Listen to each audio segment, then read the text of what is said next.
أعوذ بالله من الشيطان الرجيم. بسم الله الرحمن الرحيم. إن الحمد لله الذي قال في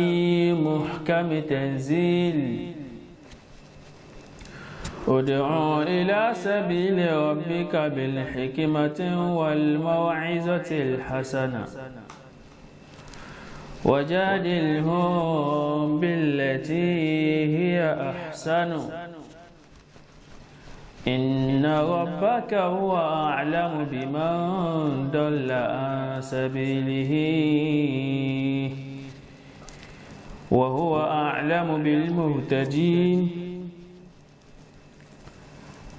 هو الله الذي لا إله إلا هو الملك القدوس السلام المؤمن المهيمن العزيز الجبار المتكبر سبحان الله عما يشركون. وجعلني مباركا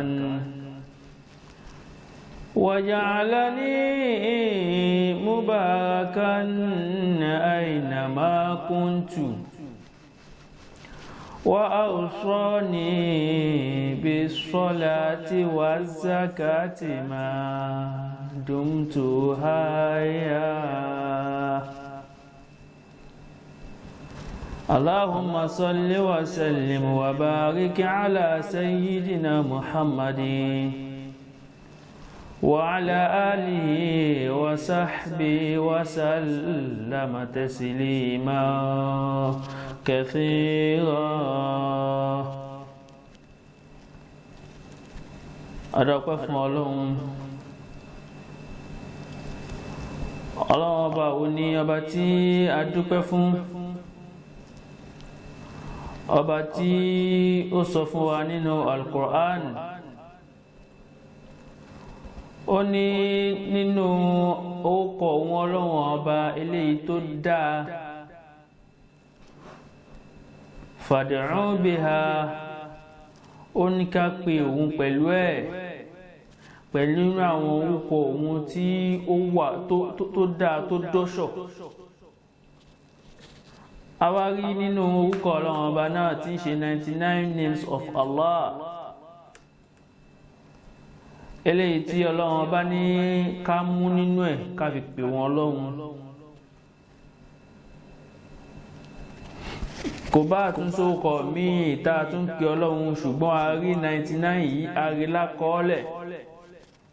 nínú 99 names of Allah yìí. Òun náà lọ́lọ́run ọba ti wá pera rẹ̀ ní Al-Ghaniyu. Ọlọ́run ọba ò pera rẹ̀ ní Al-Faqiru, kò ròyìn ara rẹ̀ bẹ́ẹ̀. Kódà nígbà táwọn kèfèrí ń pe Ọlọ́run ọba ní olùṣì, Ọlọ́run ọba fún wọn lésì. Olúwa ní yadullahi maglulan gullat aydihim wa lu'inu bima qalu bal yadahu mabsutatani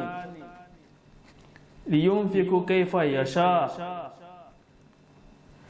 Ọlọ́run ọba fún àwọn tí wọ́n ń gbẹnu àtẹ́, ó bá wọn, ó fún wọn lésì bẹ́ẹ̀, tí fi ń já sí pé ní Ọlọ́run ọba ò kì í ṣe olùṣì, ọlọ́rọ̀ lọ́lọ́run. A wá dúpẹ́ fún Ọlọ́run ọba náà, Ọlọ́run ọba tó já sí wípé òun gangan ni owó, asọ́níjẹ ìjọ. Gbogbo ohun tó wulẹ̀ kí a máa wá lọ́rọ̀, a máa wá lówó, à ń wá nípò, kò sẹ́nì kankan tá a gbọ́dọ̀ wá sí tó tayọ ọ̀dọ̀ Ọlọ́run ọba. Ọ̀dọ̀ tá a gbọ́dọ̀ wọ́ sí, ọ̀dọ̀ tá a lè wá sí tó tayọ ọ̀dọ̀ Ọlọ́run ọba. nígbà táwọn Yẹhudi nínú Suratul Maida, òun ni àyà náà ló wà,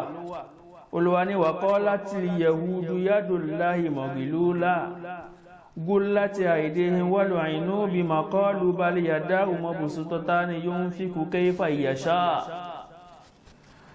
Ọlọ́run bá fún wọn lésì bẹ́ẹ̀.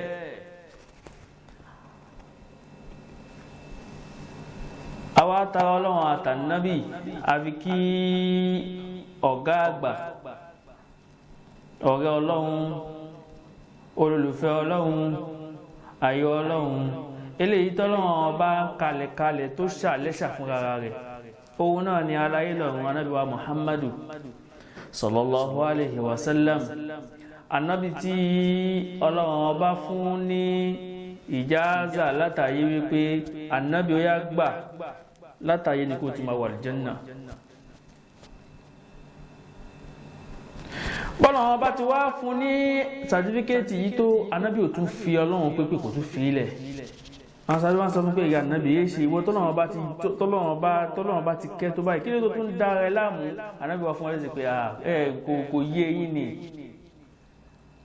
Ànábì wá sọ fún pé ṣé ìmà wá jẹ́wú tí ó jẹ́ aláìmoore fúre tọ́lọ́run bá ṣe fún mi ni. Alékúnkẹ́ Ọlọ́run, alékúngẹ́ Ọlọ́run kọ́lọ́ máṣá ṣe fánàbí wa Muhammadu sallallahu alaihi wasallam. Awátara Ọlọ́run àtànábì, akáwọn onísábàbí wa, akáwọn òbí wa, bẹ̀rẹ̀ látorí Dr. Uthman Abdulsalam, Dr. Mukaddam Sa'id Aide Suleiman, Dr. Abdulkadir Salman, bàbá wa Mudiru Dar Kitabi wa Sunnah. Ó wá fi kárí gbogbo àwọn àlùfáà ilé ìta àtẹ́tẹ́rà tí wọ́n níwájú tí wọ́n fi mọ̀ wá. Ó fi dórí àwọn olùkọ́ tírà, ó fi dórí àwọn olùṣèwàásí, ó fi dórí ọ̀gá tí wọ́n kọ́ ẹnìkọ̀ọ̀kan wá níṣẹ́, ó fi dórí ọ̀gá tí wọ́n kọ́ ẹnìkọ̀ọ̀kan wá níléèwé. Gbogbo oníranran wọn bẹ́ẹ̀ ọlọ́máṣàṣẹ́ dáadáa fún wọn. ń bẹ ní wọn tí wọ́n ti ń bẹ láyé, ń bẹ ní wọn tí wọ́n ti kọ́ sálì kíyámà. Àwọn tí wọ́n ń bẹ láyé máṣàkẹ́ wọn ní kẹta yé, àwọn tí wọ́n ti kọ́ sálì kíyámà máṣàkẹ́ wọn ní kẹta kíyámà. La ilaha illallah ala Muhammadu aminullah la hawla wala quwwata illa billah. Akira wa káàbọ̀ sórí ètò yín, ètò wa ní Mu'assasatul Ibn al-Mubarak al-Islamiyya, Ọmọ Al-Barika Islamic Foundation, the Great OMIF. Eléyìí tí a máa mẹ́tò wá fún wa báyìí,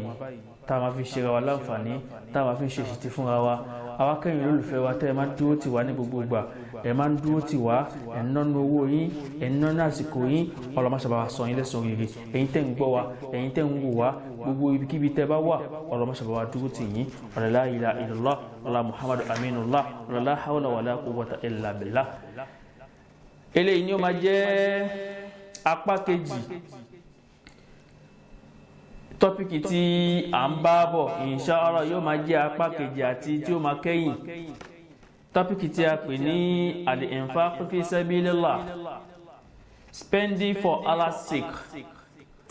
Ìmá náwó sójú ọ̀nà Ọlọ́run Ọba, òun la a ti ṣàlàyé ẹ̀ fún wa.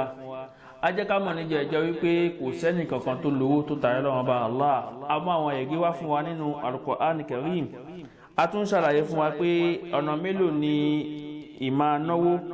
ọ̀nà mélòó ló pín sí. A jẹ́ ká mọ̀ wípé ìnáwó,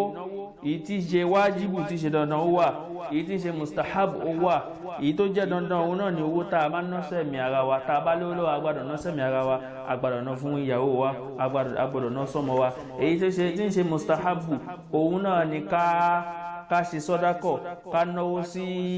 ká náwó fún ọmọ tí ò níyà, àwọn aláìní, ká náwó sí àwọn charity foundation. Gbogbo àwọn yìí ní ń bẹ lábẹ́ mustahabu nípa nǹkan níná. Látara bẹ́ẹ̀, eléyìí à ń ṣe revision yìí fún láǹfààní àwọn tí wọn ò sí pẹ̀lú wa ní ọ̀sẹ̀ tó kọjá.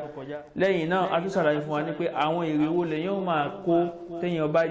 bá jẹ́ ẹni tí ń náwó sójú ọ̀nà Ọlọ́run Ọba, tí ń náwó sójú ọ̀nà ṣẹ̀ríà. Alákọ̀ọ́kọ́ ń bẹ, a ní ẹ̀yìn yóò wọ àlìjánnà. Ẹlẹ́ẹ̀kejì yóò máa jẹ́ ohun tí ó máa jẹ́ gàgá, ohun tí ó máa di fún láti pé kó wọ̀nà, yóò sì tún máa pa ẹ̀ṣẹ̀ rẹ̀ rẹ́. Ẹlẹ́ẹ̀kẹta yóò máa jẹ́ kí dáorí àti dáadáa ó pọ̀. Ẹlẹ́ẹ̀kẹrin ìná fún rárá rẹ̀ yóò máa mọ́ ẹni tí ń ná nǹkan. Eléyìí ni a ṣàlàyé fún wa ní ọ̀sẹ̀ tó kọjá. Ibo la wá ń lọ lẹ́nìí, òun náà ni àwọn sọ́dákọ̀ wo ló lóore jù kéèyàn máa ṣe, tí ó fi máa já sí wípé yóò máa jẹ́ ìná sójú ọ̀nà Ọlọ́run Ọba. Ládàá ni yóò gbà láyé, téèyàn bá sì tún kú tọ́, ládàá ni yóò máa tẹ̀lé yàn. kí làwọn special dáadáa tó special tó já sí wípé ní á dá ọkọ̀ fún wa ń bẹ̀ ní kí gbogbo ẹ̀ ládàá ọkọ̀ tán torí àlè sọ́tán ṣùgbọ́n ìta bá dá ọkọ̀ ń bẹ̀ fún wa inshallah bá gbára tí bí ó bá ti mọ á ṣàlàyé ẹ̀ fún wa níláhí inshallah. alákọ̀ọ́kọ́ òun náà ni kéèyàn kọ́ mọ́sálásí kéèyàn kọ́ mọ́sálásí nínú dáadáa eléyìí tó já sí wípé ó dáa kéèyàn máa ná sójú ọ̀nà Ọlọ́run Ọba tó Ọlọ́run Ọba ń bá wa sọ̀rọ̀ nínú Suratu Tauba aya 18 Olúwa mi ní innama ya'muru masajidallahi man amana billahi wal yawmil akhir wa aqama as-salata wa ata az-zakata wa lam yakhsha illa Allah fa'asa ulaika an yakunu minal muhtadin. Olúwa bá sọ̀rọ̀ bẹ́ẹ̀ nínú Suratu Tauba. Ànábì Muhammad sallallahu alaihi wasallam ó sọ wípé man bana masjidan bana Allahu lahu mithluhu fil janna. ẹni tó bá kọ́lé Ọlọ́run tó kọ́ mọ́sálásí láyé Ọlọ́run ọba kọ́ wùwẹ̀ fún tó bá dọjọ́ gbé lálẹ́ kíyámà. tí fi ń jásí pé ní ẹ̀yìn alákọ̀ọ́kọ́ tá a gbà níyànjú fún wa nínú iṣẹ́ dáadáa nínú ìná sójú ọ̀nà Ọlọ́run òun náà ní kéèyàn ṣe kìíní òun náà ní kéèyàn kọ́ mọ́sálásí. ẹlẹ́ẹ̀kejì òun náà ní kéèyàn kọ́ ilé ẹ̀kọ́ téèyàn ti ń kọ́ ọmọ ní ìmọ̀wé téèyàn ti ń kọ́ ọmọ ní ìmọ̀ kéwú. Ọlọ́run ọba àdékè ọlábàkan náà à ń ṣe léyìí nítorí àsìkò kankan òun la fi ń ṣe gbogbo eléyìí. Ọlọ́run ọba bá sọ̀rọ̀ nínú Suratul Mujadala kọ́ Olúwa ní aya ẹlẹ́ẹ̀kẹ́ẹ̀kànlá Olúwa ní yarfa'illahu alladhina amanu minkum walladhina utul ilma darajatin. Olúwa ní a máa gbéga àwọn tó já sí wípé wọ́n gbàgbọ́ nínú yín àtàwọn tí wọ́n ń wá ìmọ̀ wọ́n máa ní kíni wọ́n máa ní dárájà wájú Ọlọ́run Ọba tó fi já sí pé nínú iṣẹ́ olóore àti iṣẹ́ dáadáa tó yẹ kéèyàn máa ṣe kéèyàn máa náwó sí ilé ẹ̀kọ́ ṣe kíni ilé ẹ̀kọ́ jẹ́ ẹ̀kọ́ ń bẹ. ẹlẹ́ẹ̀kẹta òun náà ni kí èèyàn máa ṣe kíni èèyàn máa àwọn ọmọ aláìníyà àwọn ọmọ aláìní bàbá àwọn ọmọ òrukàn kéèyàn máa ṣe kíni kéèyàn máa ṣe dáadáa kéèyàn lápèjú ìgbà ilé ìkò níyà kò ní bàbá mọ́ wá gbà á sọ́dọ̀ òun wọn lọ léèwé òun wọn lọ lé kéwú ó fi sẹ́nu kọ́ṣẹ́ ó tọ́ gẹ́gẹ́ bí ọmọ tiẹ̀. nínú àwọn nǹkan tí ó jẹ́ nǹkan ìyànjú tó yẹ ká máa náwó sí lójú ọ̀nà Ọlọ́run bá òun náà wà. ẹlẹ́ẹ̀kẹrin òun náà ni al-jihad fi sabilillahi ìmáa jagun sójú ọ̀nà Ọlọ́run Ọba. láyé sìn kò sí ogun àdá kò sógun ọkọ̀ mọ́ bó o láti jagun sójú ọ̀nà Ọlọ́run Ọba bó o láti ṣe jihad sójú ọ̀nà Ọlọ́run Ọba. ẹlòmíì ti rò pé jihad tánàbí ṣe lòun náà fẹ́ ṣe kò sí jihad ọkọ̀ kò sí jihad àdámọ̀. ara jihad tó ṣe náà ni pé wọ́n ń kọ́ mọ́sálásí wọn ò rí kọ́ parí ok mísì lágbára jẹ́ bá wọn kọ́ parí jihad kan nìyẹn. orí ẹnìkan tí ó ti wà lójú ọ̀nà tẹ́lẹ̀ èṣù wá fẹ́ wá ya lòun fẹ́ kúrò lójú ọ̀nà Islam ó fà á padà pé má ṣe báyìí mọ́ bó ṣe máa ṣe lélẹ̀ jihad kan ní ilé yìí náà. ẹlẹ́kẹ̀ẹ́fà òun náà ni kí ni òun náà ni kéèyàn máa iftaru sahimin kéèyàn máa tú aláwẹ̀ kéèyàn máa tú lẹ́nu. ara wọn ṣẹ́ dáadáa òun ni ilé yìí náà wà.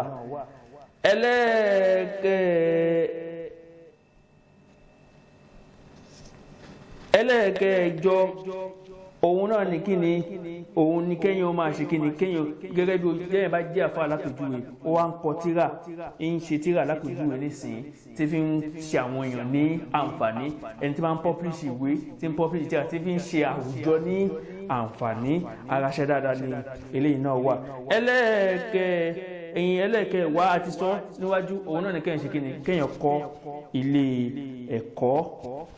eléyìí ní kíni nínú àwọn iṣẹ́ olóore àbí iṣẹ́ dáadáa àti ojú ọ̀nà tẹ́yìn ṣe kíni tẹ́yìn lè náwó sí ti ń ṣe ojú ọ̀nà Ọlọ́run. níbi táwa ń lọ ní eléyìí tá a sọ yìí akọ́sọ́ lérè fún wa ní nítorí àsìkò.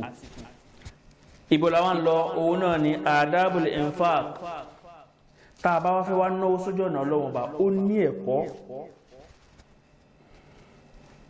ẹ̀kọ́ owó àìkọ́ dédé kákọ̀ dédé náà kéyàkọ̀ dédé náà ó lẹ́kọ̀ọ́ bá àti náà kí lẹ̀kọ́ tá a gbọ́dọ̀ kọ́kọ́ ní tá a bá fẹ́ náwó sójú ọ̀nà Ọlọ́run ọba òun náà ní al-ikhlas táwọn olóyìnbó ń pè ní sincerity gbogbo ohun tó ná bó ló ti ná al-ikhlas يعني تجريد العبودية لله تعالى لا يشوبها شاهبة رياها أو سمعة أو غيرهما òun náà ni kéèyàn ṣe nǹkan kan nítorí Ọlọ́run ọba kéèyàn má ṣe nítorí ṣíárí mi àbí nítorí kéèyàn lè yìn mí ó ṣe ní sincerity pé mo ṣe ní lillahi wa rasulihi gbogbo àwọn kan tá a kà fún wa fúnwájú ìtorí kí ló ṣiṣẹ́ mọ́sálásí tó kọ́ kí ló dé tó fi kọ́ àníyàn wo ló fi kọ́ jihad tó ń ṣe sí ojú ọ̀nà Ọlọ́run ọba ìtorí kí ló fi ṣe ilé ẹ̀kọ́ tó kọ́ àníyàn kí ló fi kọ́ ọmọ òrukàn tó gbà sọ́dọ̀ tó wọ́n ní iléèwé àníyàn kí ló fi rán aláàwẹ̀ tó tú lẹ́nu àníyàn kí ló fi ṣe gbogbo àwọn iṣẹ́ olóore tá a tò síwájú pé olóore kéèyàn máa ṣe yẹn àníyàn kí la fi ṣe gan-an tí fi ń já sí wípé bí ẹ̀kọ́ ikhlas tí ikhlas ò bá sí nínú kan tó ṣe yìí nínú tó ṣe yìí ó ti ṣe kí ni ó ti wó. فإذا أنفق على نفسه وأسرته ينفق شاكرا لله تعالى على ما أعطاه من هذه المال حامدا له على هذه النعمة ẹni tó bá ná owó yìí ó ná fún ara rẹ̀ gẹ́gẹ́ bá ti sọ wájú ó ná fún àwọn ìyàwó ó ná fọ́mọ ó ná owó yìí shakiran lillahi ta'ala ó fi dúpẹ́ fún Ọlọ́run ọba ni alama àtọ́hun min azihilmọ́d nínú tọ́lọ́run bá ṣe fún nínú owó yìí ó ná fún Ọlọ́run ní báyìí ṣàwọn àti sọ síwájú wípé ní ẹjẹ̀jọ́ wípé ẹni tó bá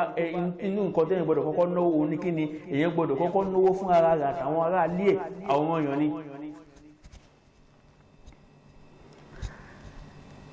ẹni tó bá wá náwó fún fámìlì ẹ̀ ó náwó sẹ̀mí ara rẹ̀ ó jásí pé ní ó ti mọ owó ni ó fi dúpẹ́ fáwọn Ọlọ́run ọba ni ó sì fi dúpẹ́ lórí ìdẹ̀kùn àti ìdẹ̀ra owó tọ́nà ọba ṣe kí ni tọ́nà ọba àmì ṣe fún. àmọ́ wa iza anfaqa ala al-fuqara wal masakin aw mashari' al-khayr wa amal al-barri yuridu al-ajra wa ath-thawaba min hadhihi al-infaq ẹni tó bá wá ná owó yìí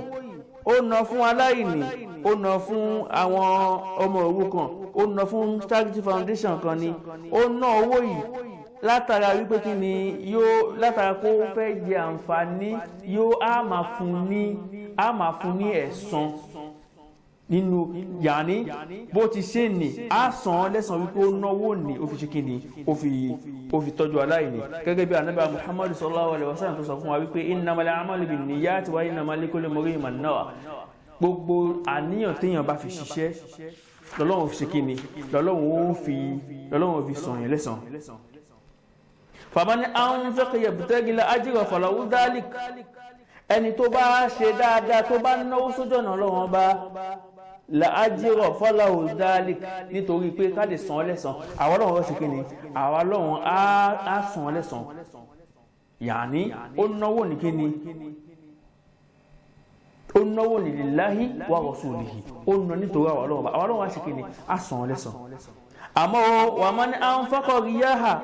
aw sum'atu akhadha hazzahu min thana'i an-nasi fi dunya wa laysa lahu hazzun fil akhirah la ilaha illallah muhammadu rasulullah sallallahu alayhi wa sallam. àmọ́ ẹni tó bá ná owó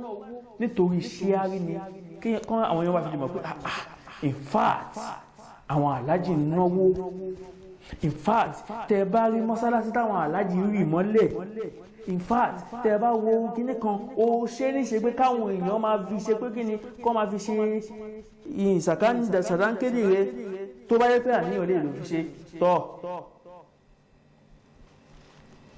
ọlọ́wà mi ní tó bá dẹjọ́ ìgbé ní àlìkìyámọ̀ kò sí ládá kan tó ń bọ̀ wá bá o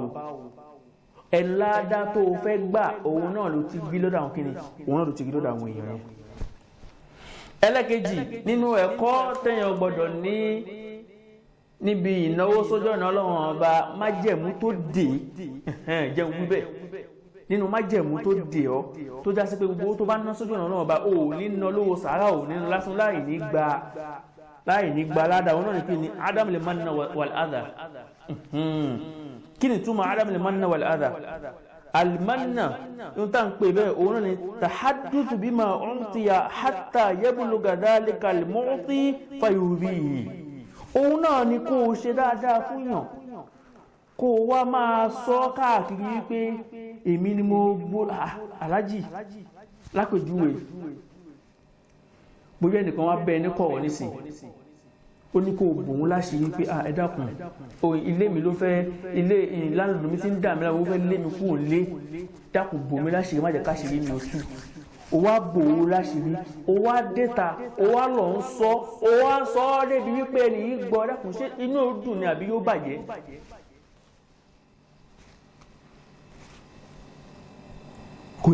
inú ò lè dùn inú ó bàjẹ́ ni ìwọ tó o bá fẹ́ ná sójú ọ̀nà Ọlọ́run ọba o gbọ́dọ̀ ṣọ́ra ní nǹkan tá à ń pè al-manna wal adha kó o máa ṣoore tó o bá wá ṣetán kó o máa wá wò ó káàkiri débi pé o bóyá láti rí aṣọ ní ìsìn bóyá o wá ra lẹ́ẹ̀kan àbẹ́mẹ̀jì nísìn nígbà tó wá rà tán o wá fún un pé ókè ó yá gbà máa wọ̀ o wá pàdé ẹ̀ta pé àwọn òrí pé aṣọ yìí ṣe rẹ́gí lára rà bẹ́ẹ̀ ni wípé ìwọ gangan ló rà á. ó ti fi sísítẹ́ẹ̀mù sọ níbẹ̀ yẹn pé ìwọ ló ṣe kí ni ìwọ ló fún láṣọ ṣínú rẹ̀ ó dùn ó ti tú láṣìírí báwọn. ìwọ tó o bá fẹ́ ná sójú ọ̀nà Ọlọ́run gbọ́dọ̀ ṣọ́ra pẹ̀lú nǹkan báyìí. àmúwálógún orí Al-Qur'ani jẹ́ ìsì. Al-Qur'ani nínú súrátù kíni nínú súrátù Ọlọ́run bá bá sọ nínú Al-Qur'an Ọlọ́run bá bá sọ eléyìí ó jẹ́ ká mọ̀ wípé ohun tí ó ń jẹ́ bẹ́ẹ̀ ohun tí ń ba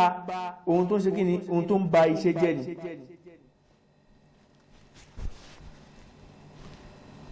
nínú Suratul Baqara àyà 264 Olúwa mi sọ ń bẹ̀ wípé ya ayyuhal ladhina amanu la tubtilu sadaqatikum bil manni wal adha kalladhi yunfiqu malahu riya'a an-nasi wala yu'minu billahi wal yawmil akhir famathaluhu kamathali safwani alayhi turabun fasabahu wabilun fatarakahu salidan la yaqdiruna ala shay'in mimma kasabu wallahu la yahdil qawmal kafirin. Olúwa ní mo pè yín olùgbàgbọ́ òdodo ẹ̀yin tẹ́ gbà mí gbọ́ lódodo la tubtilu sadaqatikum bil manni wal adha má bà sàárà iṣẹ́ olóore tó ń ṣe má bà á jẹ́ pẹ̀lú wípé kó o máa fẹnu tẹ́ńbẹ́lú tó o bá ṣe ohun tó dé bá ti dé ní ìkọ̀rọ̀ jẹ́ ó dé bẹ́ẹ̀ kí ló dé tó tòyàn láṣìírí ní kọ̀kọ̀ tó lọ ń tó aṣọ lára ẹ̀ ní gbangba. Olúwa ni má fi wú eléyìí má fi bà kíni má fi bà iṣẹ́ olóore jẹ́ kalladhi yunfiqu malahu riya'a an-nasi gẹ́gẹ́ bí àwọn tí wọ́n ná owó wọn ní kárí ni kéèyàn lè máa yìn wípé ẹ̀lò ẹ̀sìnbí mo fún ọ ní nǹkan báyìí nígbà tí nǹkan bá ṣe kíní kan ìbí mo fún ọ ní kíní kan kíní kan wáyé ẹ̀ wo owó tá a fún rèé ò rèé ṣe wọ́n ní oore tó lò iṣẹ́ dáadáa tó lóore jù òun náà ni dáadáa tó fọwọ́ ọ̀tún ṣe báyìí tọwọ́ òsòsì mọ́ ń pa ẹ̀ òwe ni yàní o ṣoore dáadáa fún yàn ìyàwó ò mọ̀ ń pa ẹ̀ ọmọ ẹ̀ ẹnìkankan tó súnmọ́ ẹ̀ kò mọ̀ lẹ́yìn àwọn olómi wọ́n lágbára débi pé kó ṣe dáadáa fún ẹ báyìí wọ́n ní kò gbọ́dọ̀ ẹ má hànà ọ̀sẹ̀ ní ẹrú Ọlọ́run wọ́n ní mọ̀ kó wọ̀ ò ní sọ pé ẹrú Ọlọ́run láéláé kódà tó bá fún ẹ̀wọ̀n tó bá tún dárúkọ ẹ̀ wàhálà dé wọn ni ládùúgbò owó yẹn mo mọ ṣiṣẹ́ mi tó mo gbé kinní kan kalẹ̀ mo mọ ṣiṣẹ́ owó mi wọn lè announce pé kinní kan èmi ni mo ṣe gbá kalẹ̀ wọ́n ṣe lè ṣe bẹ́ẹ̀ mo ṣiṣẹ́ owó mi náà sọ pé wọ́n máa pariwo ni àwọn ẹlòmíì wọ́n sọ pé ẹ sọ pé kí ni ẹ sọ pé ẹrú Ọlọ́run ṣùgbọ́n wọ́n tiẹ̀ wọ́n gbọ́dọ̀ dárúkọ ẹ ní o wọ́n bá dárúkọ ẹ wàhálà dé Ọlọ́run ọba ní má ṣe bẹ́ẹ̀ tó bá jẹ́ sí pé ní kí ni tó bá jẹ́ pé lóòótọ́ ló fẹ́ láàdá níwájú àwọn Ọlọ́run ọba má fi hù nǹkan báyìí má fi bàṣẹ dáadáa jẹ́ má fi kárí ni má fi ojú ayé má fi bàṣẹ dáadáa jẹ́ wala yu'minu billahi wal yawmil akhir tó tó bá jẹ́ pé ó gba Ọlọ́run ọba gbọ́ ó gba ọjọ́ kẹyìn gbọ́ ò ní ṣe bẹ́ẹ̀. Famathaluhum àpèjúwe àwọn ẹni tí à ń sọ yìí kamathali safwani alayhi turabun ó dà gẹ́gẹ́ bí àpáta ńlá kan tí yẹ̀pẹ̀ wà lórí ẹ̀. Fa'asabahu wabilun fatarakahu salidan la yaqid salidan orí àpáta yìí yẹ̀pẹ̀ tó wà lórí ẹ̀ òjò wá rọ̀ òjì ńlá wá jà lórí ó wá jà dáadáa ó fẹ́ yẹ̀pẹ̀ yìí kúrò lórí àpáta ó wá ku kìkì àpáta nìkan kò sí yẹ̀pẹ̀ kan lórí ẹ̀. La yaqdiruna ala shay'in mimma kasabu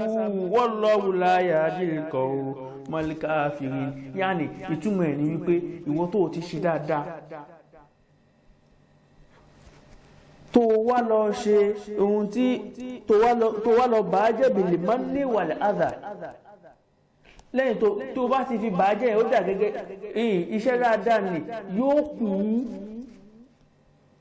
yóò fẹ́ lọ gẹ́gẹ́ bí yẹ̀pẹ̀ tó wà lórí àpáta tí òjò wọ̀ tátẹ́gùn wá fẹ́ kúrò tó kù kìkìdá àpáta. Ìwọ dà gẹ́gẹ́ bí àpáta iṣẹ́ dáadáa ó dà gẹ́gẹ́ bí yẹ̀pẹ̀ tó wà lórí àpáta. Nígbà tó bá ti wá fi ohun tí ń ṣe ṣáárí ni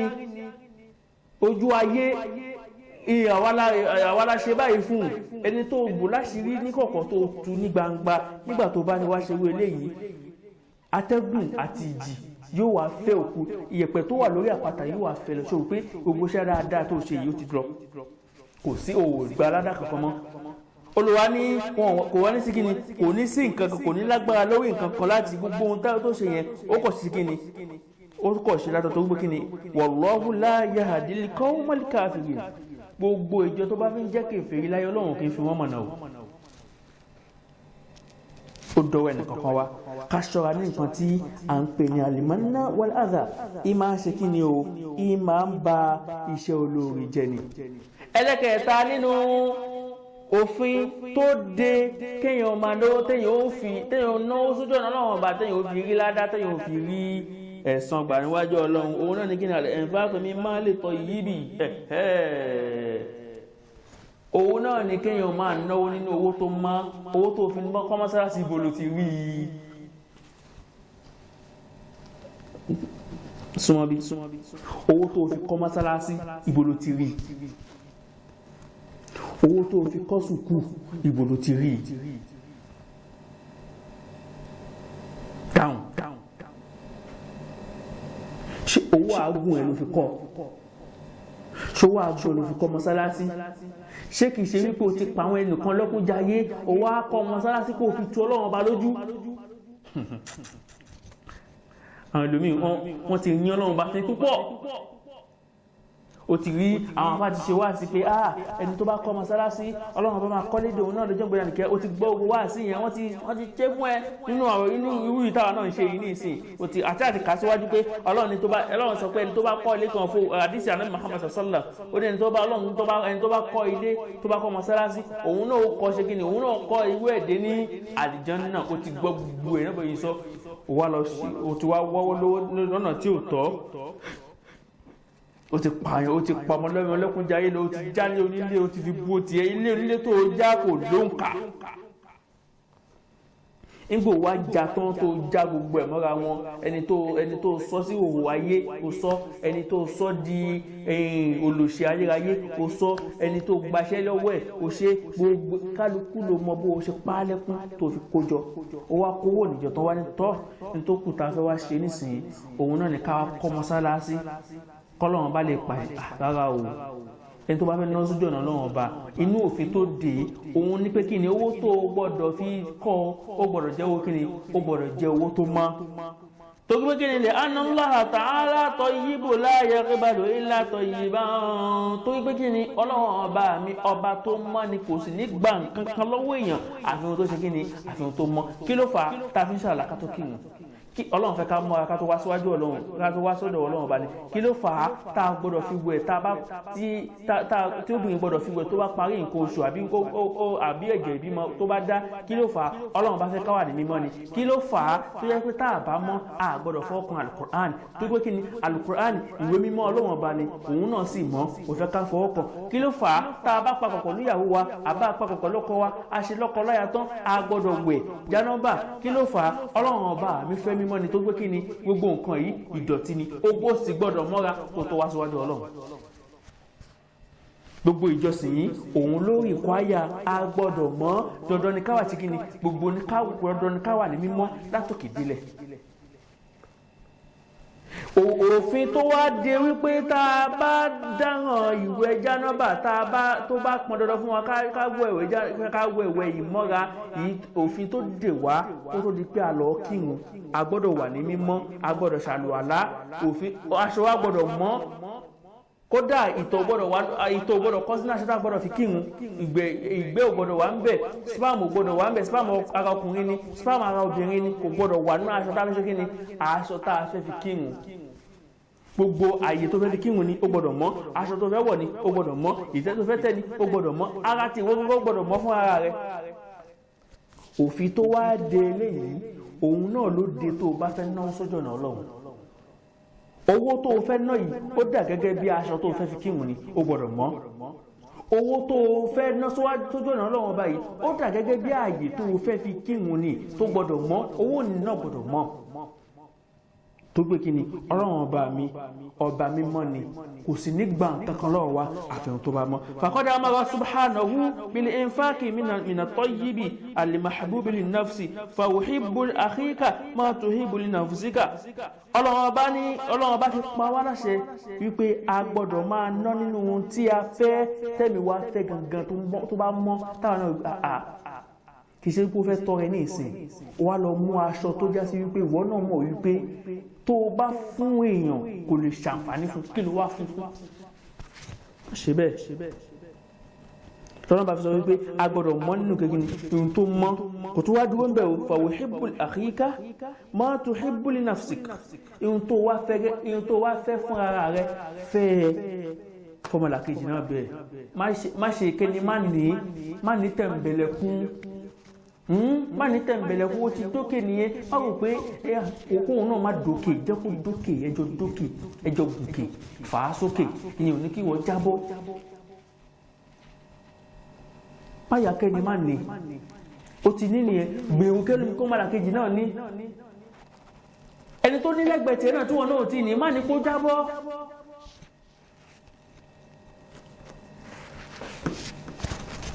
àwọn onísọ̀rọ̀ kí a máa mú ẹ̀rí wá nínú ọ̀rọ̀ Ọlọ́run ọba tí ń ṣe Al-Qur'an àbí nínú hadisi Ànábì Muhammad sallallahu alaihi wasallam Ọlọ́run ọba bá wa sọ̀rọ̀ nínú Al-Qur'an Olúwa mi ní ya ayyuhal ladhina amanu يا أيها الذين آمنوا أنفقوا من طيبات ما كسبتم ومما أخرجنا لكم من الأرض ولا تيمموا الخبيث منهم تنفقون ولستم بآخذيه إلا أن تغمضوا فيه واعلموا أن الله غني حميد Olúwa ní yá ayyuhal ladhina amanu mo pè yín olùgbàgbọ́ òdodo anfiqu min tayyibati ma kasabtum Olúwa ní ẹ ná nínú dáadáa nǹkan dáadáa táwọn Ọlọ́run ọba ṣe fún yín ẹ ná sójú ọ̀nà Ọlọ́run ọba wa mimma akhrajna lakum min al-ardi gbogbo ohun tá a tún mú jáde fún yín nínú ẹlẹ́lẹ̀ ẹ ná bẹ́ẹ̀ wala tayammamul khabitha minhu tunfiquna walastum bi'akhizihi illa an tughmidu fihi wa'lamu anna Allaha ganiyyun hamid gbogbo ohun tá bá máa fi tọrẹ gẹ́gẹ́ bí mo ti sọ síwájú ó gbọ́dọ̀ jẹ́ ohun tó mọ́ ó gbọ́dọ̀ jẹ́ ohun tó ṣàǹfààní tó Ọlọ́run bá kí ó bá ṣe kíni ọba tí ó ní ọ̀wọ̀ gẹ́gẹ́ bí mo sọ nígbà tí nínú introduction mi mo ní Ọlọ́run ọba ó jẹ́ ọba tó ṣe kíni ọba gẹ̀ẹ́nì yìí ọba tó rọrọ̀ lọ́lọ́run ọba.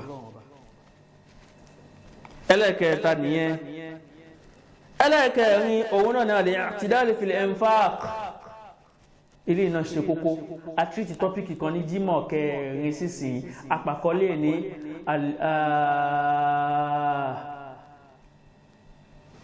àpàkọ́lé ní bóra ti pàkọ́lé ẹ̀ kíní kan wà tẹ̀bùzíwù ẹ̀yìn àpà kéèyàn máa nánà àpà àtírìtì tọ́pìkì yìí ní jímọ̀ kẹrin àbí karùn-ún sísìn ó ní apá kìíní ó ní apá kejì ó ní apá kẹta àṣàlàyé aburú tí ń bẹ ní kéèyàn máa nánà àpà àṣàlàyé fún wa. ẹlẹ́ẹ̀kẹrin tá a wá dé yìí òun náà ní kí ni al-i'tidal fil infaq. nígbà tó wá sọ wípé o fẹ́ máa náwó sójú ọ̀nà Ọlọ́run ọba wá náwó náà wá nàkúnà tó o bá fẹ́ náwó sójú ọ̀nà Ọlọ́run ọba o gbọ́dọ̀ fètò sí i o gbọ́dọ̀ ṣe déédéé pẹ̀lú olówó tó o fẹ́ náwó sójú ọ̀nà Ọlọ́run ọba o kò lè máa náwó yàfùyàfù dànù rárá o fẹ́ kọ́ mọ́sálásí nísìn o ní kan ṣé níwọ̀ntúnwọ̀nsì táìsì oní 1000 wà oní 2000 wà lápèjúwe oní 3000 wà oní 5000 àbí kìí kan wà ó wá ní táìsì yẹn oní 500,000 ó ti nọ̀nà kùnà báwọn ó ti ní nǹkan míì nínú ṣe kí ni ó ti ní nǹkan míì nínú tí ó pé tẹ bá rí táìsì táwọn aláàjì lò sí mọ́sálásí yẹn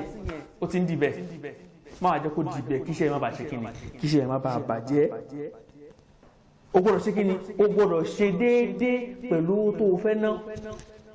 li'anna al-mala amanatun inda sahibihi torí pé kíni owó tá ń sọ yìí àmánà ní fẹ́ni tó ní fa huwa malullahi ta'ala torí pé kíni owó Ọlọ́run ọba ni àgbọ́ ìwọ tó a máa ń sọ àwọn ìtorí ẹ̀ ló fi já sí wípé àwọn wáàsí táwa máa ń ṣe àti lecture tá a máa ń gí fún bí ó máa ń ṣe kí ni ó máa ń wọnú ara wọn àti sọ fún wa ní uncountable times nígbà tá a kọ́ fẹ́ bẹ̀rẹ̀ tọ́pìkì yìí níta fi kọjá náà ni pé owó Ọlọ́run ọba ni nígbà tá a tún wá ń lọ nísìnyí tá a tún débi tí ibi òfin tí gbogbo òfin tó dé bá a ti ná sójú ọ̀nà Ọlọ́run ọba àwa tún rí ibẹ̀ náà wípé èèyàn gbọ́dọ̀ máa ṣe déédéé pẹ̀lú owó tó bá fẹ́ ná sójú ọ̀nà Ọlọ́run ọba nítorí pé kí ni owó yìí àmánà ló jẹ́ ìgbà pamọ́ sí àmánà ní tá a fún yàn torí pé kí ni fa owó amọ́lá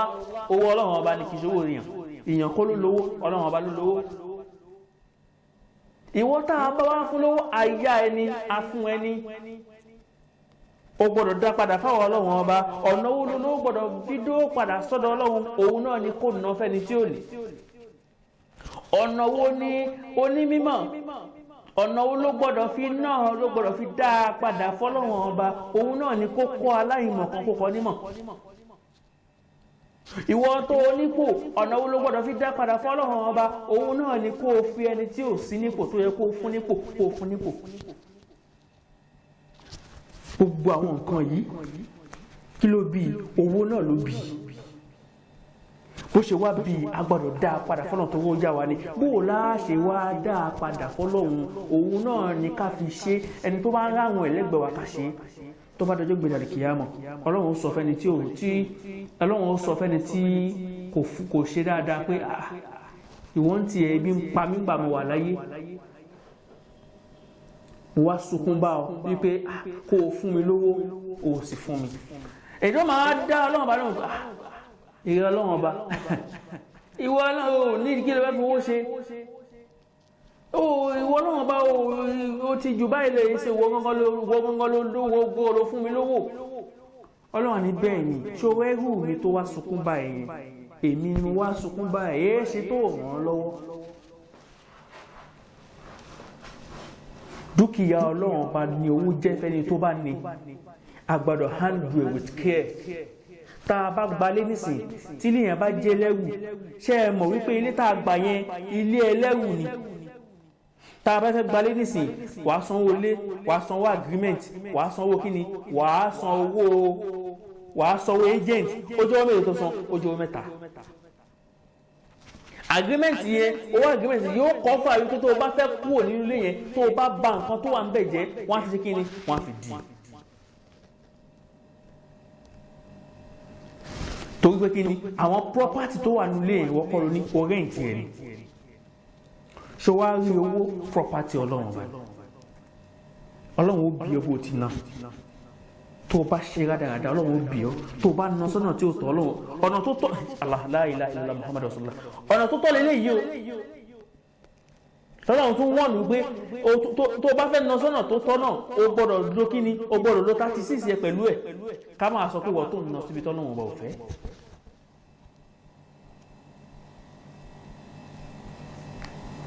bẹ́ẹ̀ni àti ṣàlàyé síwájú o gbọ́dọ̀ sí kíni a gbọ́dọ̀ ná ní iná apá ẹlẹ́kẹ̀ẹ́ nìyẹn ẹlẹ́kẹ̀ẹ́rin nítorí ọlọ́run bá a gbọ́dọ̀ máyàwá fún òun náà nígbà tí ọlọ́run bá nínú Suratul Furqan àyà 67 qala Allahu ta'ala madihan lil-mu'minina alladhina yaslukuna hadhihi al-manhaj ọlọ́run bá fi jẹ́ kíni ó fi yin àwọn mùmìnì nínú Suratul kíni nínú Suratul Furqan Olúwa ní walladhina idha anfaqu lam yusrifu wa lam yaqturu wa kana bayna dhalika qawama Olúwa mi ní àtàwọn tó jásí pé kí ni àwọn mùmíní àwọn ìbádù rahman lọ́lọ́wọ́n bá àwọn ẹgbú ọlọ́wọ́n bá tí ń ṣe ìbádù rahman lọ́lọ́wọ́n bá fi ròyìn bẹ́ẹ̀ ọlọ́wọ́n bá ní àwọn tó jásí pé ní ìsáǹfàkú tí wọ́n bá ná lámúyù sírí fún wọn ò nínà náà àpà wà lámúyẹ kútúrú wọn ò sì nínà náà tó wàkánà bẹ́ẹ̀ náà dálíkà kọ̀wámọ̀ wọn wà balance láàrin méjèèjì wọn ní fìsíbì kan jùbì kan lọ tí wọn náà bá fẹ́ náà sójú ọ̀nà náà bá o gbọ́dọ̀ fìsíbì kan o gbọ́dọ̀ wà láàrin méjì o gbọ́dọ̀ fi síwájú ju ẹ̀yìn o gbọ́dọ̀ sùn sẹ́yìn ju ìṣe pé tó bá fẹ́ wá náwó náà wà wá náà ní pé ibi tó yẹ kán lọ símẹ́ǹtì mẹ́ta oníkan lọ ẹ̀yẹ̀ kan wọn àṣẹ ètò nìyẹn àṣejù ní wípé ibi tó yẹ kán lọ símẹ́ǹtì mẹ́ta sí oníkan máa lo mẹ́fà àṣejù ti wọ̀ o ò fi déédéé sí iná nìbànú kí láà fi ká ẹ̀sùn tèyí kí láà fi ká tọ́pìkì yìí kí láà fi ká ńlẹ̀ òun náà ni pé kí ni ná owó ẹ̀ kó tó di pé ikú dé kọ́bùlà kí ni kọ́bùlà mọ́ọ̀tì ẹnfẹ́ kọ́bùlà mọ́ọ̀tì ànfàkọ́ kọ́bùlà mọ́ọ̀tì ná owó kó tó di pé ikú dé àmọ́ àyà mélòó kan wá fún wa nínú Al-Qur'an tí ń júwe fún wa pé ọlọ́run bá ń sọ fún wa pé owó tí mo fún yẹn ná sójú ọ̀nà mi ọlọ́run bá kíkú tó dé o. ọlọ́run bá a sọ̀rọ̀ nínú Suratul Baqara àyà 254 olúwa mi ní ya ayyuhal ladhina amanu anfiqu mimma razaqnakum min qabli an ya'tiya yawmun la bay'un fihi wala khullatin wala shafa'atun wal kafiruna hum zalimun olúwa ní ya ayyuhal ladhina amanu mo pè yín gbàgbọ́ òdodo anfiqu mimma razaqnakum min qabli an ya'tiya yawmun la bay'un fihi wala khullatin wàlá ṣàfáàtún olúwa ní ẹ̀yin olùgbàgbọ́ òdodo ẹ̀náwó ẹ̀ná nínú táwọn ọlọ́run ọba tá a ṣe kí ni nínú táwọn ọlọ́run ọba tá a ṣe ní ìkẹ́ fún yín nínú àrísìkí táwọn ọlọ́run ọba ṣe fún yín ẹ̀ná sójú ọ̀nà ọlọ́run ọba ẹ̀ná owó yìí nínú owó táwọn ọlọ́run ọba tá a ṣe kí ni tá a fún yín ẹ̀ná. يا أيها الذين آمنوا أنفقوا مما رزقناكم من قبل أن يأتي يوم لا بيع فيه ولا خلة ولا شفاعة والكافرون هم الظالمون Olúwa ní يا أيها الذين آمنوا mo pè yín olùgbàgbọ́ òdodo أنفقوا مما رزقناكم ẹ̀ná nínú táwọn ọlọ́run bá ṣe láìsìkì fún yín من قبل أن يأتي min qabli an ya'tiya yawmun la bay'un fihi wala khullatun wala shafa'atun kó tó di pé ọjọ́ kan ó dé bá yín ọjọ́ wo ni ọjọ́ tó já sí pé kò ní sí títà kò ní sí rírà kò ní sí ṣìpẹ̀ pé ẹ dákun ẹ jẹ́ ń padà kí n lọ tún un ṣe ìgbà tó l'opportunity láti náwó ìṣúná ọjọ́ náà lọ́wọ́n bá òun ló wáyé o sì l'opportunity you still have the opportunity to spend the money for the cause of Allah. O sì ní opportunity láti náwó ìsíwájú Ọlọ́run sójú ọ̀nà Ọlọ́run ọba ní ìṣedéédé pẹ̀lú ẹ̀. Yeah, you still have the opportunity. O sì ní opportunity yẹn báyìí. Al-Qur'an náà ti wá kí wá nílò ẹ̀. Ó ní pé kí ni ká ná owó yìí, ká ná àrísìkí tọ́lọ́run ọba ṣe fún wa síwájú kó tó di ọjọ́ kan tá a ní l'opportunity láti lè ná ọmọ tí ó ti bọ́. Torí pé kí ni wal kafiruna humu zalimun, ẹni tó bá jẹ́ kèfèrí ó ti ṣàkóso fún Ọlọ́run ọba. Ìwọ tó bá ti jẹ́ kèfèrí alábòsí ni ọ́. Olúwa mi ò tún dúró ń bẹ́ẹ̀, ó tún lọ sínú Suratul Munafiqun àyá 10. Olúwa mi ní wa anfiqu mimma razaqnakum min qabli an ya'tiya ahadakumul mawtu fayaqula rabbi lawla akhartani ila ajalin qaribin فأصدق وأكن من الصالحين فأصدق وأكن من الصالحين Olúwa ní وأنفقوا مما رزقناكم. Olúwa ní ẹ̀ná nínú táwọn Ọlọ́run ọba tá a ṣe láìsèké fún yín min qabli an ya'tiya ahadakumul mawtu, síwájú kí ikú kó tó wọlé báyìí, kó tó di pé àsàrà ìlú dé kanlẹ̀kùn fún yín, kó tó di pé ó sùn tó ní jí mọ́, kó tó di pé ó gbapá ò ní rí gbé mọ́, kó tó di pé ó gbẹ́sẹ̀ ò ní rí gbé mọ́, kó tó di pé ó yàjúlẹ̀ ò ní rí padé mọ́, kó tó di pé ó yanu ọ̀rọ̀ ní jáde ń bẹ̀ mọ́, kó tó di pé wọ́n pè é pé bàbá alágbájá ò ní gbọ́mọ́, ìyá alágbájá ò ní gbọ́mọ́, àǹtí ò ní gbọ́mọ́, bọ̀dá ò ní gbọ́mọ́. Kó tó di ọjọ́ yìí gbogbo àrísìkí tọ́nà ọba fún ẹ tètè ná o, má wàá ná ọ lásán kó o ná sójú ọ̀nà Ọlọ́run ọba mi ọba Allah. Fàyàkúlà, ẹni tí ò náwó sójú ọ̀nà Ọlọ́run ọba kó tó kú yóò wá sọ wípé rọ́bì Ọlọ́run ọba mi, yóò máa sọ fún yóò máa dojúkọ Ọlọ́run ọba rẹ̀ wípé lawla akhartani ila ajalin qaribin, tó bá jẹ́ wípé Ọlọ́run ọba ò sì lọ́ mi lára díẹ̀. Yóò máa sọ pé kọ́lọ́run bá lóhun kó tẹ̀ àsìkò fún òun ní second chance, kó tẹ̀ kó lóhun lára, kó fún òun ní ìṣẹ́jú díẹ̀ sí. Fa asaddaqa wa akun minas salihin, ìmí ń ṣòdodo yìí sì wà nínú ẹni tí ó ṣe dáadáa. Ó ti gbọ́ báwọn, ẹni tó bá ti sọ báwọn ó ti tàn, ó ti tán, kò sí nǹkan kan mọ́, ó ti parí báwọn. Títí ń já sí wípé a gbọ́dọ̀ náwó yìí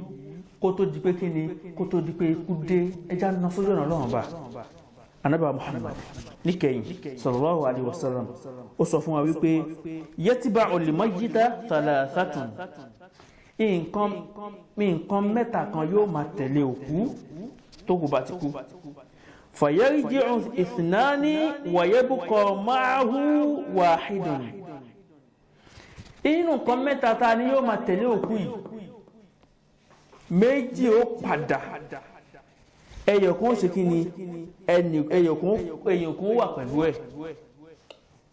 Na'am, àwọn wa ni ó padà. Ba'u ahluhu wa maluhu wa amaluhu. La ilaha illallah Muhammadu Rasulullah sallallahu alaihi wasallam.